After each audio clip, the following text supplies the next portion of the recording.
Uma boa noite a todos. Então, vamos nos preparar aqui para começar, mas antes de voltar para o livro, alguns recados que a avó deu antes da festa de Cosme, tá? Ela falou uma coisa que é importante falar para todos vocês, por quê? Porque eu nunca tinha pensado nisso, eu nunca tinha percebido nisso dessa forma. Foi feito um trabalho de recolhimento, tinha muita coisa ali, muitos médiuns que chegaram no dia do trabalho, né, no dia da festa, que era um dia de festa, um dia para estar todo mundo feliz. Aí chega um com cara de choro, chega outro com cara triste, chega outro com cara de choro. Eu, antes da gira, comecei a me dar uma vontade de chorar, chorar, sair correndo. Eu falei, nossa senhora, o que está acontecendo? A outra veio, ai, não queria nem vir, estava chorando, fazendo bolo e chorando, não queria nem vir. Eu falei, vixe, vocês sabem o que que é isso, né, gente? Quando começa assim do nada, isso é influência, não adianta, né, a gente achar que não. É influência, que para a gente não vir, para a gente não se alegrar. E aí a avó fez aquela. Nossa Senhora, arrancou tudo, tacou tudo dentro daquela água, jogou fora, fez aquele trabalho todo lá. E ela falou uma coisa importante. Ela falou: olha, para todos os médios,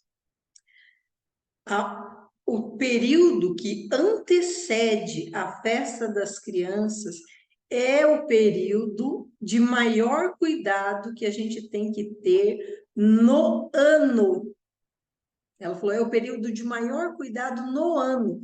Todos os médios devem fazer uma preparação e ficar muito atentos no período anterior à festa de Cosme. Por quê?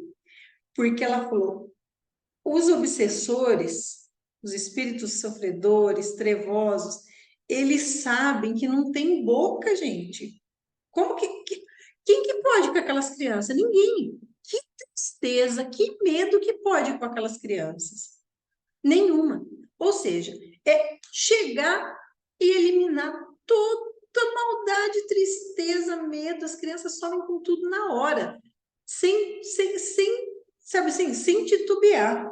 A energia deles é muito forte, né?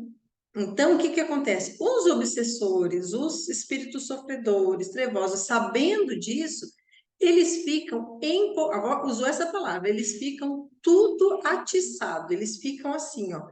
Sabe quando vai chover e os animais ficam se movimentando, assim, tudo desesperado, procurando um lugar para se esconder? É assim que ficam os obsessores antes da festa de Cosme.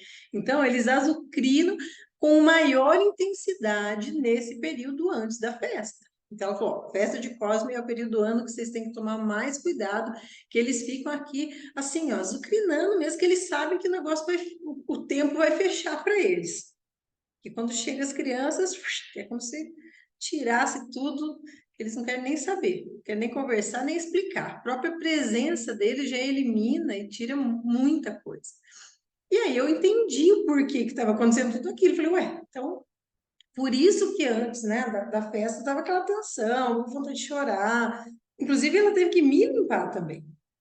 Ela teve que fazer né, uma limpeza, porque estava inclusive em mim. Aí a minha vontade, aquela vontade estranha que eu estava de chorar antes da gira. Por quê? Porque já era tudo e essa situação que ela explicou. Então é muito bonito, é muito lindo, mas o médium tem que ter consciência e cuidado nesse período. Porque é um período que você vai arrumar briga à toa, é um período que você vai reviver, sabe? Ficar remoendo aquelas tristezas antigas que começa a voltar, você não sabe por quê. Então, isso tudo já é o quê? É o desespero da alegria das crianças que vai eliminar tudo, tá? Então, cuidem-se de toda vez que tiver gira de criança. Para o ano que vem, então, gente, é um cuidado a mais que a gente tem que ter. Todos nós, porque isso até eu fiquei assim, né? Fui pega de surpresa, tá? Os ensinamentos, quando a avó fala, né? A gente passa assim, que é para passar para todos, tá? Voltando então para o nosso livro, gente, nós paramos naquele momento emocionante em que o pescador, Simas de Almoeda, ele consegue deixar o feitor morrer, aquele que foi picado por cobras, né? Que as cobras, ele conseguiu dominar as cobras e conversar com as cobras para que elas deixassem o corpo dele, que ele pudesse morrer, né? Então a gente parou nesse momento. E aí o que que acontece? Eles voltam, eles saem, né? Estava só ele e João de Mina. Eles saem naquele momento e voltam para o engenho. Eles estavam num lugar um pouco mais afastado. Eles saem e voltam para o engenho. E enquanto eles estão voltando para o engenho, o pescador começou a contar para o pai João de Mina, né, sobre a sua mulher, a Raiz de Lua, contando como ele gostava dela, como ele era bonita, como ela era querida, né, todas as qualidades dela, né? E quando eles chegaram no engenho, a Ruth, filha de João de Mina, já estava aguardando, né, os dois sentados, e eles contaram tudo o que aconteceu para Ruth. Lembra que a Ruth estava com muita raiva, porque o feitor, além de matar o irmão dela, ainda tinha batido nela. Então, eles estavam todos naquela, naquela vibração de muita raiva, de muita revolta. Quando eles contaram para ela, para Ruth, tudo o que aconteceu, ela pensou, ela falou: olha, eu ainda guardo muita tristeza no coração, mas não mágoa. Então, a Ruth, ela se conscientizou, ela falou: ó, tô triste, mas o ódio se foi, né? Então, Ruth perguntou para o pescador, né? Você não sentiu medo das cobras? Aí ele falou: não, não senti. Ele disse: eu não via cobras, mas apenas demônios na forma de cobras, executando uma ordem dada a eles. E aí, vocês sabem, já expliquei que isso é possível, né? É exatamente isso. Na verdade, ali não são cobras, mas são espíritos transformados, o perispírito transformado com aparência de cobras, né? A licantropia, quando o perispírito se transforma, né, com aparências de animais dos mais variados, tá? De lobo, de cavalo, de cachorro. Vocês vão ver em outras obras do Rubens Saraceni, tem falanges inteiras de cachorro, tá? Tem os cachorros infernais que ele fala, que são cachorros negros com os olhos vermelhos, assim. Então, tem falange de cachorro, tem falange de cobra, tem falanges de cavalos, são espíritos transformados em animais, tá? Então, ele fala, os índios têm lendas que dizem que há um grande espírito mau que rasteja, e que onde existe o mal, ele sempre está por perto para levar o espírito de alguém que também é mau.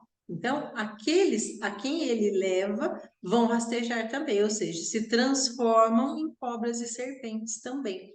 E aí o pescador ainda fala: eu não acho que seja uma lenda, depois do que eu vi hoje. Porque ele e João de Mina viram, né, aquelas cobras. Inclusive, quando o feitor morre, que o espírito dele se transforma numa grande cobra rastejando, né? Mas aí o pescador, depois que contou tudo, a Ruth passa a raiva, ela tá triste ainda, mas aquela raiva do feitor passa, né, com tudo que aconteceu. Ele fala: então, põe na mão na massa, né? Então ele fala: ó, já deu todas as ordens, vão arrumar esse engenho, vão fazer tudo assim, e aqui a gente não tem mais escravos, nós temos empregados. Eu sou patrão e eu tenho funcionários. Ele fala: é assim que eu quero que eles sejam chamados, de empregados. E, se possível, todo mundo tem que ser chamado pelo nome. Aí ele fala: quando que nós vamos começar? Ela fala: não, né? Logo amanhã cedo, já vai estar tudo arrumado. Então o pescador fala assim: olha, eu quero, Ruth, que você me traga todos os líderes, né, entre os negros, que são os empregados, aqueles que lideram, né? Você pode trazer eles, que eu vou conversar com eles. E aí o pai João de Mino dá uma risada. Aí ele fala: eu sei o que você quer, porque os líderes são os meus filhos de santo, né? E você sabia que os negros não iam embora quando comprasse o engenho, né? Por isso que você mandou todos os feitores brancos para a cidade. Aí ele fala: né? Os líderes que são os filhos de santo do João de Mina, sabem aonde se refugiam os negros que fogem dos outros engenhos também, né? Então, vou chamar eles todos aqui para que eles tragam esses fugitivos que se escondem, a maior parte na floresta. Né? Ele falou, olha, o que foge é o mais corajoso, o mais valente e o que quer realmente a liberdade. Então ele fala, eu quero esses para trabalhar no meu engenho, que aqui eles vão ter liberdade, eles vão ter condições dignas, né? Aí o João de Mena ainda fala, mas você acha que o governador vai aprovar um homem como você aqui? Ele fala, meu amigo, a gente está afastado, né? Está esquecido aqui nesse interior, né? E o meu ouro fará com que ele só se lembre de mim para enriquecer ainda mais. O que eu fizer, ele não vai nem tomar conhecimento. Aí a Ruth ainda fala, ó, cuidado, pescador. O antigo feitor, né, dizia que a esposa, preste atenção, a esposa dele é uma serpente das mais venenosas e muito ambiciosa também. Essa esposa do governador, gente, depois vocês vão ver que ela é uma peça-chave, tá? Aí a Ruth foi, chamou os 13 filhos do pai de santo, que eram, né, o João de Mina, né? E eles pegaram os seus cavalos e foram procurar todos os fugitivos que estavam espalhados, porque eles sabiam, né? Eles conversavam ali sem o conhecimento dos senhores, né? Do engenho, e ele sabia onde estavam todos os fugitivos. Aí ele falou, ó, vá até onde estão os foragidos e diga que voltem, porque os 7 anciãos assim ordenam. 7 anciãos eram 7 pais de santos africanos que trouxeram, né? Eles lembram que eles se encontravam? Trouxeram aquele culto dos orixás para aquele lugar da África, né? Aí ele ainda fala, digam também que o amo branco é filho de Inaê e Abá. Olha como eles chamam ele. Inaê e Abá. E que conhece a lei do santo e que quer nos ajudar. Venham sem medo. Por quê? O pai João de Mina viu nele filho da água, né? Inaê e Abá é o filho da água, que é a mãe da água, né? Então, ele viu nele um filho da água, por ele ter a estrela do mar, ele rezava para a estrela do mar, então ele falou, não, você foi tocado pela mãe da água, né? Aí ele já sabia, então mandou avisar os outros. Quando eles retornaram com os fugitivos, gente, ele se desesperou, porque eram mais de 1.000 pessoas. Era muita gente. Então, ele não esperava que tivesse tanta gente assim. Então, ele já tinha, né? Ele já tinha, na verdade, uns 300 empregados, e agora, com mais esses 1.000, era gente que ele não estava programado. Então, o que que ele fez? Uma coisa que esse espírito tem, gente, é um dom de liderança, de organização e de gestão incrível. Ele selecionou em grupos, ó, os mais fortes vão cortar madeira, os de meia idade vão para o plantio, as mulheres vão ajudar com as sementes, as crianças vão pescar, um outro grupo vai caçar, e ele já falou assim, ó, então esse grupo que vai cortar madeira vai construir cabana, abrigo provisório, pelo menos para poder alojar toda essa gente, o plantio tem que ser planejado já para 1.000 e poucas pessoas, para não faltar comida. Então ele já foi fazendo todo um esquema ali, com caça, com pesca, para alimentar toda essa gente que veio, porque ele queria que todos ficassem ali, né? Então ele falou, ó, fez um mutirão lá, organizou tudo, e ele falou, no começo vai ser como os índios em suas aldeias, tudo é de todos. Alguns meninos que vão pescar, vão trazer os peixes, vai ser dividido em todo mundo. Depois cada um vai arrumando a sua casinha, o seu lugar, vai ter as suas coisas, mas no começo, até alojar todo mundo, ia fazer uma comunidade como os índios fazem. Ninguém tem posse entre os índios, eles dividiam tudo. Então a caça que vinha era dividida, a pesca que vinha era dividida, né, para ninguém passar necessidade. E aí o pescador foi com os negros até o galpão, que era servir de depósito, e deu arma, pólvora, espada, punhal. Gente, ele armou todo mundo. Aí você fala, mas que doido! Sim, ele confiava. Ele falou, ó, vocês agora, meus amigos, vocês vão ser meus guardas, né? Vocês ficam aqui na entrada da fazenda, pega cavalo, né? Qualquer pessoa que estiver andando nas divisas, vocês vão ver o que está acontecendo. Então, ele fez uma bolha ali de segurança e de fartura para aqueles negros que eram escravos e que iam ser agora empregados. Eles não podiam ser livres porque eles não tinham posse, não tinha nem para onde ir, não adianta soltar todo mundo. Né? Que foi exatamente o que aconteceu no período depois da escravidão. A escravidão terminou formalmente e aquelas pessoas que eram escravizadas, elas de um dia para o outro, elas deixaram de ser escravas e se tornaram miseráveis. Sem rua, sem casa, sem posse, sem condição, com subempregos quando conseguia, né? O filme Cafundó mostra uma boa parte desse período logo após a abolição da escravatura. Então, não foi um período bom e não foi um período fácil. Só mudou assim, então não é mais escravo, então agora você é um nada, é um funcionário, é um indigente, é um sem-teto. Então, não foi bom, não foi fácil, a luta nunca terminou. Então, e o estigma do escravo ainda ficou por décadas, séculos, né?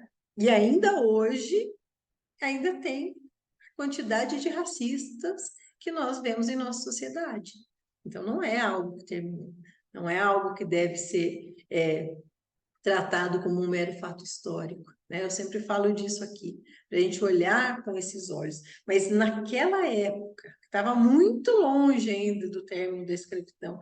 O que esse espírito já via, que é o Cavaleiro da Estrela da Guia, ele já via toda essa possibilidade. Ele falou, então tá, eu vou lutar com o que eu tenho. Então, já que existe escravidão, eu vou fazer, nas minhas terras não vai ter escravo, eu vou fazer diferente. E esse povo vai ter condição de ter o seu canto, seu lugar, sua casa, sua família, né, com condições humanas. E aí, ele vê chegando na propriedade vários carroções trazendo mercadorias. E quem estava trazendo, que se apresentou, era... Ele falou, olha, meu nome é Abraão, eu sou filho de Natanael. Natanael era o mercador lá do porto, com quem ele negociou, deixou uma boa quantidade em ouro, para que ele falou, depois você me manda minhas mercadorias. Né? E esse filho de Natanael chegou com todas aquelas mercadorias, mas ele falou, mas cadê meus empregados? Que eram os feitores antigos, os brancos. Ele fala, eu mandei que viessem meus empregados, né, meus feitores que estavam aqui. Ele fala, não vieram. Disse que o feitor aqui tinha sido enfeitiçado e não voltariam mais. E aí meu pai mandou trazer essas mercadorias. Aí ele fala, eu me chamo Abraão, sou filho de Natanael e você deve ser o senhor José Macedo. Ele fala, sim, sou José Macedo. Então, olha, a história já tinha, né, que o feitor foi enfeitiçado das cobras, já tinha chegado lá, né, já tinha chegado lá próximo ao porto. E aí, ele fala, então, Abraão, fica aqui que eu tenho muitas ideias, eu vou precisar de gente igual a você, né? E eu sei que você e o seu pai sabem fazer negócios e guardar segredos, né? E começa a falar para eles todos os planos de negócio que eles têm. E esse Natanael e o seu filho Abraão eram judeus, né? E os judeus também eram um povo evitado nessa época, tá? Na época aqui em muitos lugares não eram vistos com bons olhos, tá? Então existem os estigmas de cada povo. Por quê? Não sei, mas existe. Existem estigmas em cada povo. Então, não é por causa da Segunda Guerra, esse estigma, porque a gente está falando aqui de mais ou menos 1700, 1600 e alguma coisa. Então, vocês estão percebendo que os estigmas dos povos acompanham há muito. Isso é muito antes do Holocausto. Então, isso é muito antes. Então, já tem os estigmas em cada povo, com certos sofrimentos.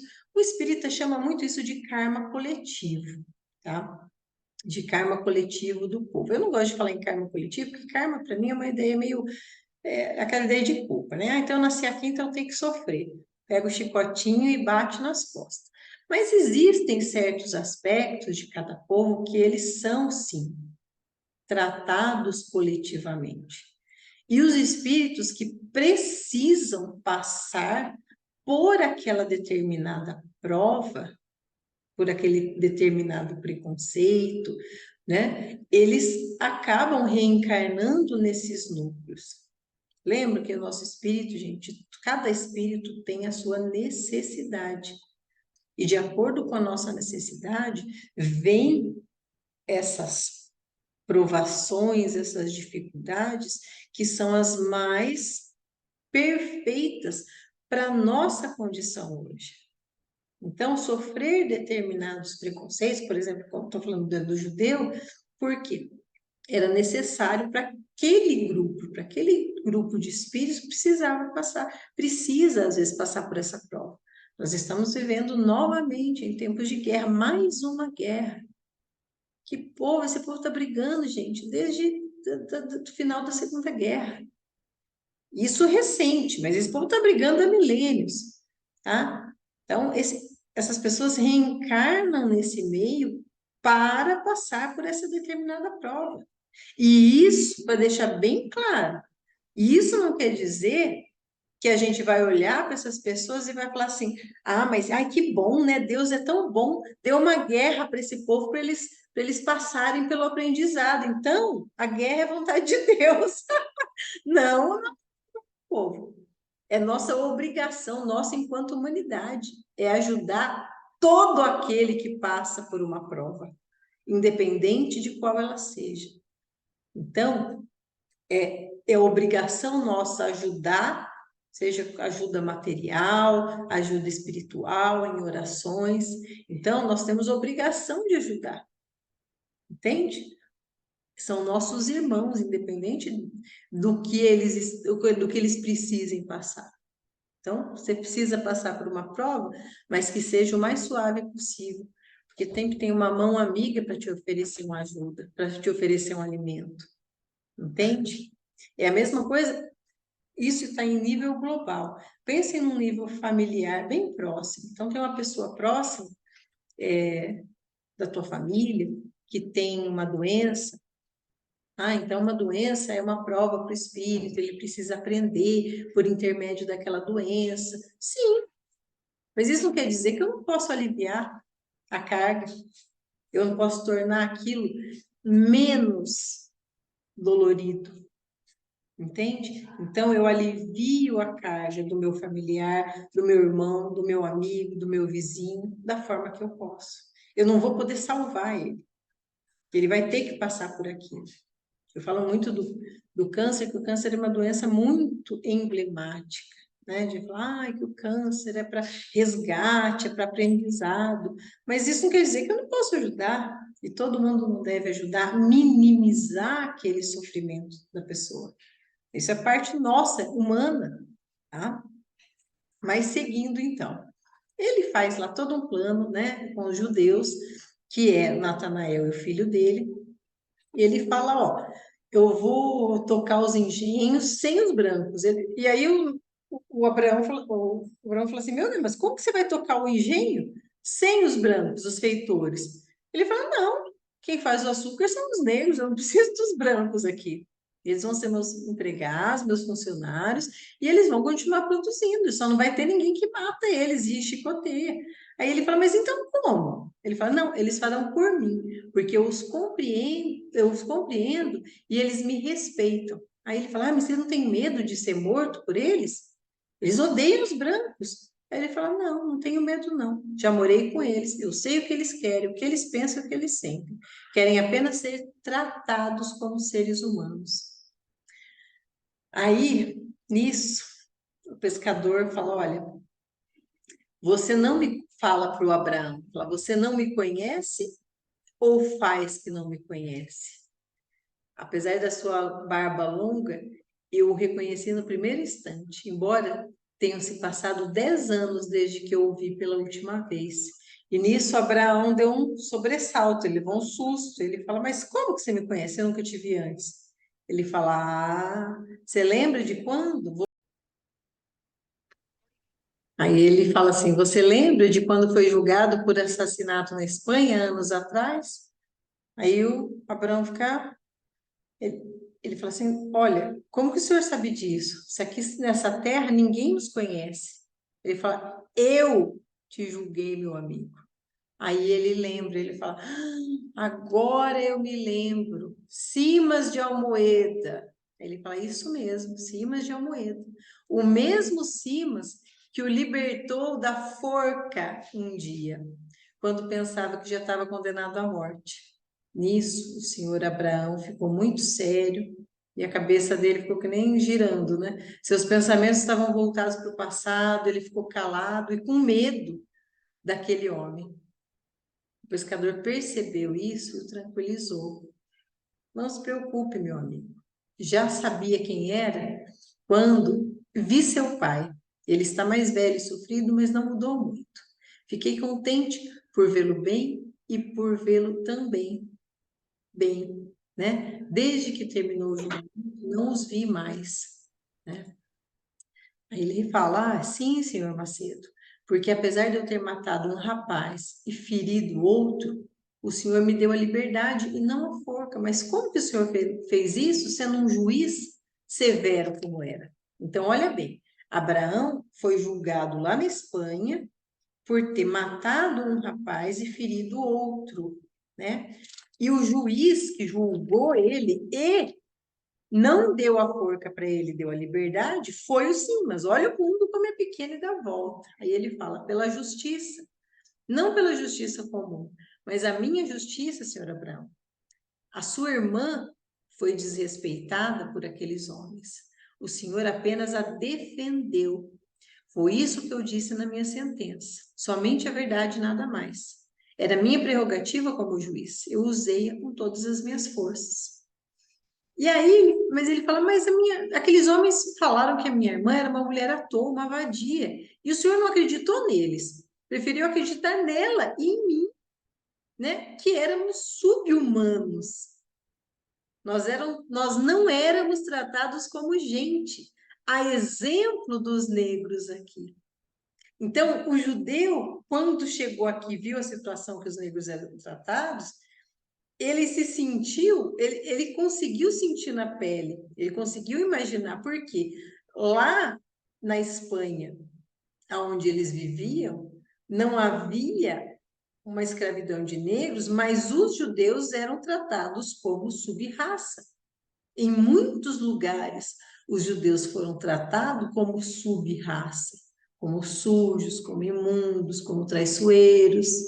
Inclusive, para aqueles que não sabem ou não viram, vários cartazes pré-Segunda Guerra Mundial associavam a figura do judeu com a figura do diabo. Era muito comum ver cartazes distribuídos na Alemanha, né? Na Itália, que era um outro país que teve um grande núcleo do fascismo, em que se associavam o judeu com a figura do diabo. Olha, cuidado com os judeus, que eles são o diabo. Era muito. Isso foi um subterfúgio usado pelos nazistas para criar uma consciência coletiva de rejeição ao povo judeu, associando aquele povo como desonesto, como sujo, como diabólico. Entende? E usando-se da crença diferente para justificar que o meu é santo, o do outro é do diabo. Nossa, né? E a história se repete, e só se repete, porque hoje a gente vê a mesma coisa com grupos religiosos, o meu é do bem e o outro é do mal, o outro é do diabo. A gente sofre isso, mas não é só a gente que sofre isso. Tem muitas outras religiões que demonizam outras. Tá? E a gente vê a história se repetindo, repetindo. A sensação que eu tenho quando eu vejo essas coisas, gente, é assim, ó, não aprendemos nada enquanto humanidade, está muito longe ainda. Vamos tocar com o que tem, porque a gente vê aquelas coisas utópicas de Aruanda, e, meu amigo, de nosso lar, não sei o que, mas você pode esquecer, mas nós estamos bem longe enquanto humanidade. Né? A gente está ainda engatinhando, tropeçando e caindo, cometendo os mesmos erros, né, enquanto humanidade em relação a esses aspectos, né, de subjugar o outro, tá? E aí ele fala, meu amigo, olha o que ele conta. Ele fala, na casa que eu morava tinha uma fonte de água tão abundante que as pessoas vinham buscar água. E a sua irmã ia buscar água lá todos os dias. Aí ele pergunta, como vai Sara? Sara era o nome da irmã de Abraão, que era esse judeu, que morava lá na Espanha. Gravem esse nome também, porque Sara vai ser uma mulher muito importante na vida do pescador, tá? Aí ele ainda fala, o senhor lembra do nome, né? Do nome dela? Sim. A primeira vez que eu a vi pegando água na fonte, ela devia ter uns 14, 15 anos, mais ou menos, e eu uns 20. E eu posso te confessar uma coisa, meu amigo? Eu ficava observando-a todos os dias na janela do meu quarto. E eu achava muito bonita, um encanto de moça. Não saberia explicar muito bem o que sentia, mas gostava do seu jeito, sempre quieta, muito recatada, quando as outras moças na sua idade já eram tanto quanto assanhadas. Então, eu nunca falei com ela, porque eu tinha um voto para cumprir. Ele era padre. E isso era um freio na boca do cavalo fogoso, né, ele fala. Então eu me recolhia nas preces e pedia perdão a Deus pela minha fraqueza. Mas ele já paquerava, amava ela à distância. Aí, então o que que ele fez? Ele fala: "Hoje eu acredito que Deus não deveria se incomodar muito comigo. Eu acho que ele tinha coisa mais importante para cuidar do que vigiar uma simples paixão de um tolo como eu. Por isso eu não acreditei neles, nos homens que estavam acusando ela, e livrei você, Abraão, da forca. Sabia que ela era uma moça decente e também conhecia a fama daqueles moços que se valiam do título de nobres para abusar dos outros. Novamente a gente vê a mesma coisa, né? Quanto filhinho de papai aí não apronta e desapronta, mas é filho do fulano, é filho do Beltrano, então a palavra deles vale mais que a palavra do Zé, do Mané, que é pobre, né? Olha lá, tropeçando e caindo. Aí ele fala, por que vocês foram embora da Espanha? Ele fala, meu pai ficou com medo, a gente começou a se sentir ameaçado pela família deles, né? E meu pai vendeu tudo e a gente foi para Lisboa, mas em Lisboa também não estava bom para os judeus. Então a gente veio para cá para tentar uma vida nova, mas também tem sido difícil vencer aqui. Então o pescador diz, então eu vou ajudar vocês. Guarde o segredo das nossas origens e nós vamos ajudar uns aos outros. Eu tenho muitos planos em mente e vocês vão me ajudar. E aí, o pescador contou para Abraão o porquê que ele foi embora da Espanha. Tudo que aconteceu com o pai dele, que ele levou o pai dele para o bispo, e o bispo, né, matou o pai dele como bruxo. Então, ele conta, eles compartilham essas histórias de sofrimento. Né? Um sabe da vida do outro realmente. E aí ele pergunta da Sara. Ele fala: Sara está bem, só que ela é muito triste pelo que aconteceu. Ela não conseguiu esquecer a vergonha, a desonra, a desgraça que aquilo trouxe, né, sobre a nossa casa e deixaram-na como ausente do mundo. Ela é o motivo da nossa tristeza. Ela vive isolada, sem se juntar às pessoas, né, ou às nossas relações. Ela sente-se infeliz e culpada pelo que aconteceu. Aí o pescador fala: olha, o tempo apurará, senhora Abraão. Aí ele fala: então vamos para os planos, né? Eu vou montar, olha só. Abraão conta que tem um cunhado em Gênova, que é mercador, e eles vão combinando. Aí ele fala: olha, eu não sei até onde eu vou, mas com a sua ajuda a gente vai lucrar muito. Então, eu pretendo montar aqui, olha lá, um curtume para tratar a pele dos animais que os índios matam para comer e também vou fazer uma fundição para o ouro. Então, eu vou trabalhar com ouro e pedras preciosas que ele está lá recolhendo dos índios. Então, mas ele fala assim, como que você vai conseguir isso sozinho? Ele fala, não, não é sozinho, eu vou contar com a ajuda dos negros e dos índios, né? Eles vão me ajudar, os negros com o trabalho e os índios com o ouro e com as pedras preciosas. Aí ele fala, mas eles vão fazer de graça, sem cobrar nada? Não, não, não, eu não pretendo ter escravos, apenas empregados. Os negros, né, vou fazer como eu fazia na Espanha. Aos índios eu vou dar mercadorias em troca das peles, ouros e pedras. E aos negros eu vou dar uma vida digna. Então ele comprou aquele lugar para dar para os negros mesmo, né? E ele fala: você eu quero a lealdade, né, da sua família, né, e preciso do seu irmão comerciante ingênuo.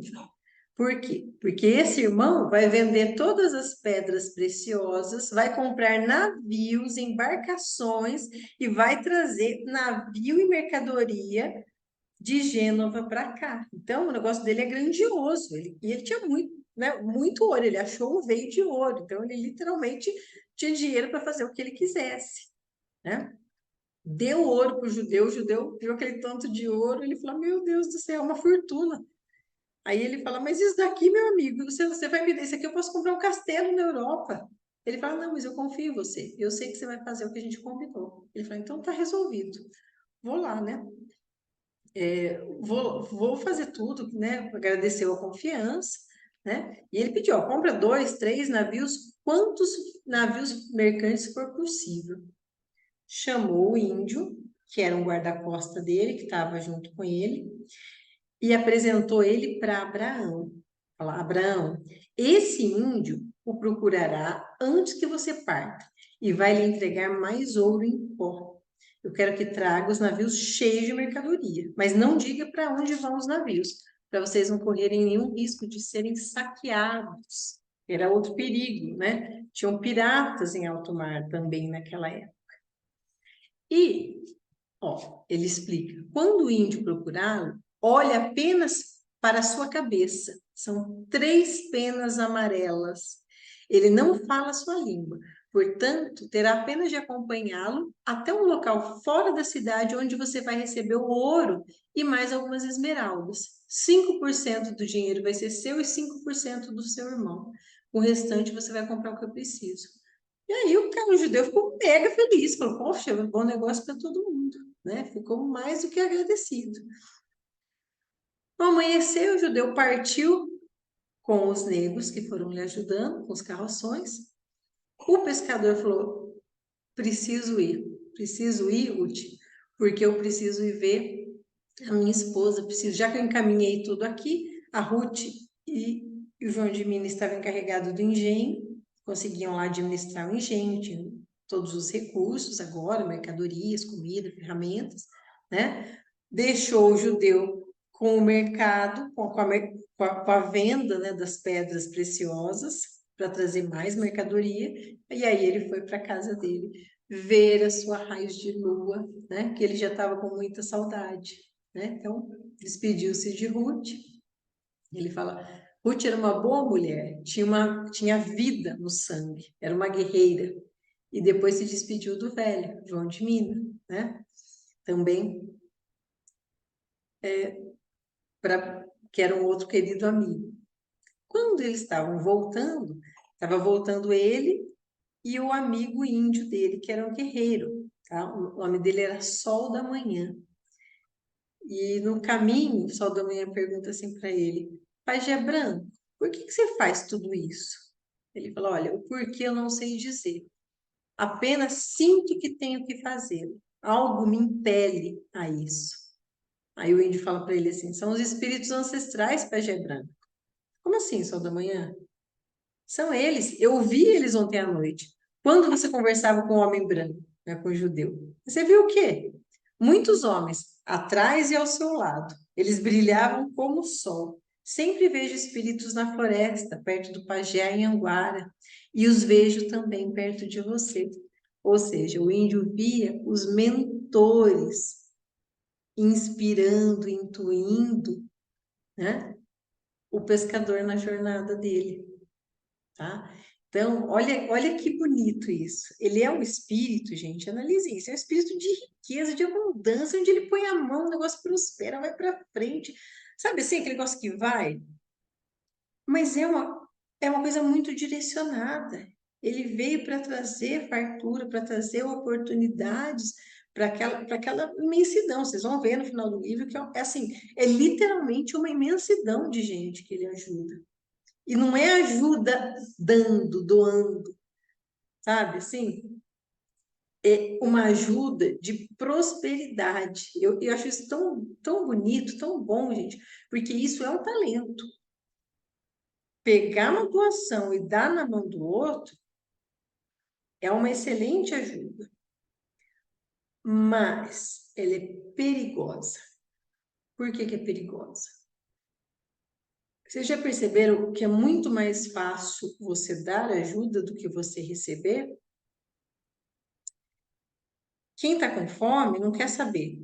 Ele está com fome porque é comida, ele vai agradecer e vai ficar grato. Não vai nem lembrar da sua cara, se possível. E eu acho isso bom. Entende? Quem faz não tem que ter retribuição, tá? Mas receber ajuda não é fácil, principalmente para o orgulhoso. Então, é um caminho perigoso para o orgulhoso, para o arrogante. Ai, eu faço caridade, eu ajudo os meus. Gente, quantas pessoas que eu já não peguei nojo de ver o tempo inteiro. Ai, nós temos que ajudar os nossos irmãos necessitados. Gente, arrogância imperava. Você sente na pessoa, né? No cheiro. E então, ai, porque nós. Então, assim, você se coloca lá em cima, naquela posição superior, para ajudar um pobre coitado que está lá embaixo de você. Entende isso? Muito cuidado com a caridade material, ou qualquer que seja. Porque se vocês não tiverem a dignidade, se vocês não tiverem a hombridade de receber ajuda também, quer dizer que seu orgulho está falando muito mais alto do que qualquer outra coisa. É muito difícil você precisar engolir o orgulho e receber ajuda. Alguém aí já recebeu ajuda? Sem querer? Sem querer, não. Precisava, mas teve que engolir? E às vezes você tem que engolir e receber uma ajuda. Você não aceita, tem muita gente que não aceita. É orgulhoso demais. Agora, pensem no terreiro, como isso é perigoso. Eu vou alertar, pelo amor de Deus, tá, gente? É só para refletir. Mas tem algumas pessoas que precisam refletir com mais cuidado. Acha que está ali no terreiro, vou até parar aqui o livro que nós vamos voltar. Acha que está ali no terreiro para fazer caridade. Eu já ouvi palavras assim, não, porque a gente está aqui para fazer caridade, porque a gente atende todas as pessoas gratuitamente, sem esperar nada em troca. É verdade, a gente não compra atendimento, não espera nada em troca. Mas se você, amigo, amiga, filho, filha, está aqui dentro dessa casa, porque você acha que você é uma alma muito superior e que você está ali, olha, fazendo a caridade para aqueles pobres coitados da assistência que são atendidos, você olha muito bem o teu lugar. Por que que eu estou falando isso? Porque o primeiro assistido ali é você, meu amigo. Sou eu. O primeiro assistido dentro de um terreiro de Umbanda é o médium da corrente. Esse é o primeiro necessitado. Não se acha acima da carne seca, não. Você está ali para fazer caridade para os outros. É você que está precisando da caridade daqueles espíritos maravilhosos que são nossos guias, mentores, que vêm atender a gente. Eles fazem a caridade. Você está ali para ser tratado. Eu estou ali para ser tratada. Eu lembro disso todos os dias da minha vida, porque quando eu precisei, o meu orgulho foi na ponta do chinelo, porque eu estava desesperada, meu orgulho acabou. Eu estava tão lascada, tão desesperada, que eu não queria nem saber de onde vinha, só queria receber ajuda, e eu recebi. E tem um ponto muito bonito que eu gosto daquele, né? Que fala, e hoje na Umbanda eu retribuo o seu amor, o amor de todos os orixás, por intermédio de tantas pessoas vivas e mortas que me ajudaram. Então, eu estou ali para ser tratada, cuidada, equilibrada. A caridade quem faz ali são os nossos guias. E você não se acha melhor do que ninguém porque o teu avô ou tua avó está atendendo. Você é o primeiro a ser atendido. Olha, tem gente ali que dá vontade de falar, se coloca no seu lugar, igual a avó fala para mim. Um dia eu falei para ela, eu falei, vó, ai, eu não quero mais que eu não lembro, acho que eu estava com dor nas costas e eu não queria ficar incorporada. Eu meio que mandando a avó embora. Eu falei, vó, eu fico aqui firmando no seu lugar. Gente do céu. A avó falou, você se coloque no seu lugar, menino. Não, senhora. Você acha que você firmando é o mesmo que eu? Ixi, e pá, dá-lhe ombros. Então, Cuidado, gente. Cuidado com isso, porque isso para inflar o ego é complicado. Tenha humildade. Eu sei que eu não peço isso, mas é assim, quebra esse orgulho, sabe? E pensa que você está ali na condição de assistido. Todo mundo. Outra coisa, a tua dor não é maior do que a de ninguém ali dentro, não, tá? Você, de novo, você para de olhar para o próprio umbigo. Ali todo mundo tem que se respeitar, porque está todo mundo com dor. Seja ela física, seja ela espiritual, seja ela emocional. Não tem uma criatura ali dentro daquele terreiro, incluindo eu e o Jesuel, que não tenha dor, que não tenha sofrimento. Todo mundo que está ali dentro e todo mundo que entrar é para ser tratado. A tua dor não é maior do que a do outro. Respeite. Entende? Respeite.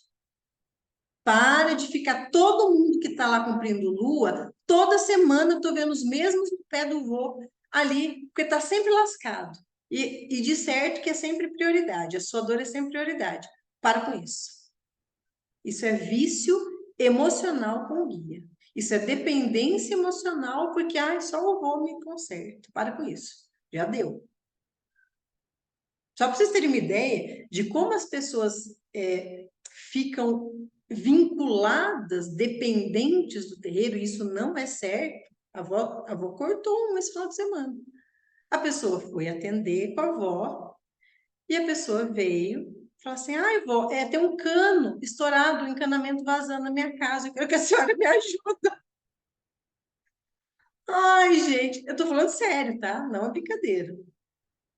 Eu que surtando, né? Eu já, daqui a pouco a paciência, a avó falou, não, filha, a avó com todo carinho falou, não, filhinha, né? É aqui, a avó tá para cuidar de você, né? De você, do seu sentimento, da sua condição, para que você tenha capacidade de enfrentar as coisas material sozinha. Coisa material a avó não cuida. Coisa material é você que tem que ver, tá? Então, assim, a avó foi todo sucinto, mas, gente, olha o grau de dependência. A pessoa vai para o terreiro porque tem um cano vazando na casa dela. Isso é dependência. Os guias não estão para solucionar todos os problemas na nossa vida. Eu dei esse caso porque foi um caso extremo, que eu achei, assim, um caso de demonstração grave de dependência. E os próprios guias vão cortando isso, não pode, né? Com toda educação, com todo carinho, mas eles vão cortando. Mas os médios também têm isso. Tá toda semana, ai, tô ruim. Tá aquela dependência, é só o guia, é só o vô que pode tirar. Então, já deu, né? Não tô dizendo que de vez em quando aconteça, tá? Pelo amor de Deus. De vez em quando acontece até comigo, gente. Ninguém tá melhor do que ninguém. De vez em quando você pega uns negócios que você não consegue se livrar sozinho. Isso acontece. Mas tem gente que tá toda semana, toda semana, toda semana, toda semana. No início, beleza, é normal, tá? Mas depois de um certo tempo, meu amigo, ó, já deu. Já deu, quer dizer, você já tem instrumentos, você já tem ferramenta, já tem aprendizado para tratar daquilo sozinho. Entende? Umbanda não é para gerar dependência. A gente tem estudo, a casa tem doutrina para não ficar ninguém dependente de pai de santo.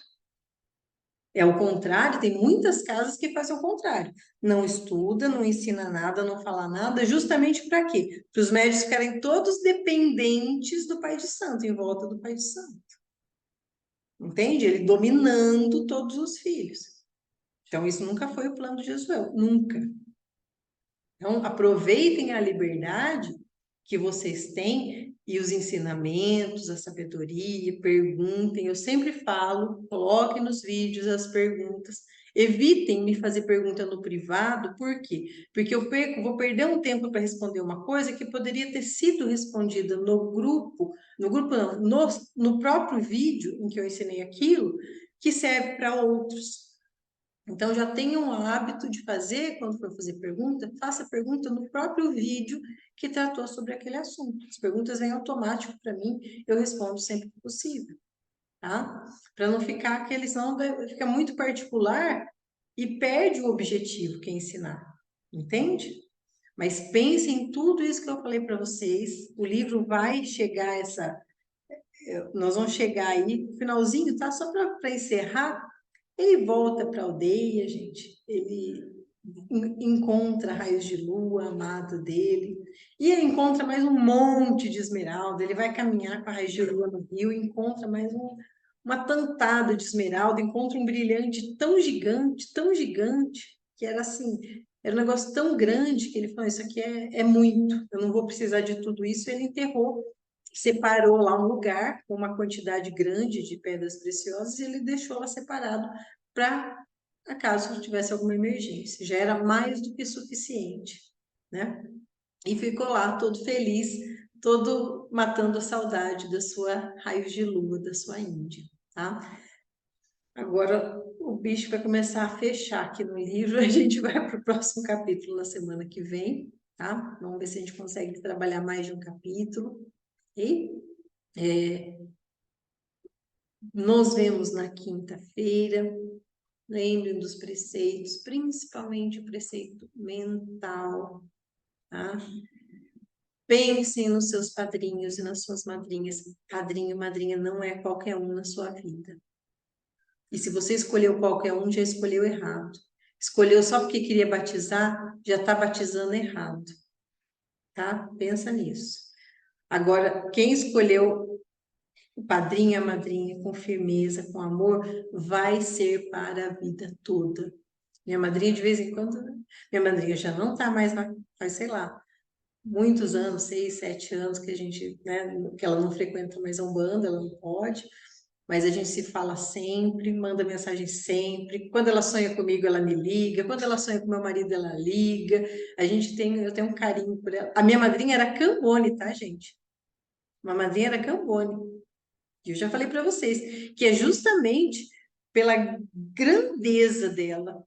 Que pessoa firme e humilde. Mas assim, humilde não é ser tonto, né, gente? Ser humilde não é ser coitadinho. Porque minha madrinha é uma pessoa forte, uma bruxona velha, sabe? Aquelas bem forte mesmo. Mas ela era humilde nas atitudes. Forte e humilde. Então eu admiro ela até hoje, a gente continua, né? Mesmo ela não estando mais na Umbanda, a gente continua com os mesmos laços. Eu tenho o maior orgulho dela. O meu padrinho, vocês sabem quem que é, né? Então, não consegui me livrar dele nunca na vida. Estou aqui, ó, até hoje. Então, escolham bem os seus padrinhos para ser amparados para o resto da vida. E quinta-feira venham de alma aberta para receber aquele amaci cheiroso, gostoso que eu vou preparou para vocês. Tá bom? Um abração, fiquem com Deus e uma boa noite para todos.